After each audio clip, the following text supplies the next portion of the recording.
দূর থেকে দেখে মনে হবে এটি ইউনিয়ন অথবা জাতীয় নির্বাচনের ভোট কেন্দ্র, কিন্তু না, এটি একটি ওয়ার্ড বিএনপির নেতা নির্বাচন। দীর্ঘ 16 বছর পর রংপুরের কাউনিয়া উপজেলার ওয়ার্ড বিএনপির কমিটি ব্যালট পেপারে ভোটের মাধ্যমে গঠন করা নির্বাচন শুরু হয়েছে।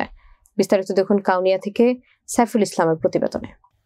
সোমবার উপজেলার শহীদবাগ ইউনিয়ন শহীদবাগ বালিকা উচ্চ বিদ্যালয়ের হলরুমে এবং বালাপাড়া ইউনিয়নের উপজেলা বিএনপির কার্যালয়ে 3টি পদে গোপন ভোটের মাধ্যমে এই নির্বাচন অনুষ্ঠিত হয়।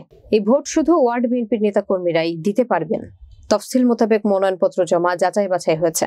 প্রার্থীরা প্রচারের সময় পেয়েছেন। নির্বাচনের জন্য ছিলেন প্রিজাইডিং ও পোলিং অফিসার, ছিল ভোটের বক্স, সব সরঞ্জাম সহ সকল প্রক্রিয়া গণতান্ত্রিক নিয়ম অনুযায়ী হয়েছে বলে জানিয়েছেন উপজেলা বিএনপির যুগ্ম আহ্বায়ক এবং শহীদবাগ ইউনিয়ন বিএনপির ওয়ার্ড নির্বাচনের রিটার্নিং কর্মকর্তা জামিনুর রহমান। ভোট দিতে আসা একাধিক ভোটাররা বলছেন, আগে নেতারাই নেতা নির্বাচন করে দিতেন, কিন্তু এবার আমাদের নেতা আমরাই ভোটের মাধ্যমে নির্বাচন করব।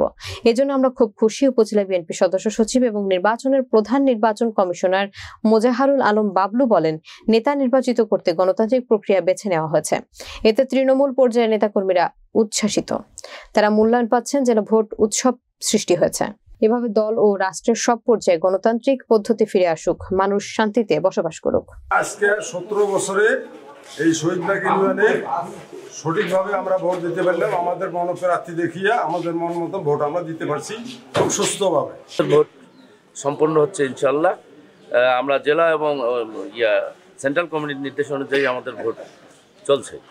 জাতীয়তাবাদী বিএনপির ভারপ্রাপ্ত চেয়ারম্যান তারেক রহমানের নির্দেশে গণতান্ত্রিক পদ্ধতিতে আমরা কাউনিয়া বালাপাড়া 5 নং ইউনিয়ন বিএনপির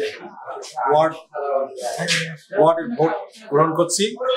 এই ওয়ার্ডে স্বতঃস্ফূর্তভাবে ভোটার, তাদের ওয়ার্ড সভাপতি, সেক্রেটারি, সাংগঠনিক সম্পাদক সহ তাদের নেতৃবৃন্দকে বেছে নিলেন।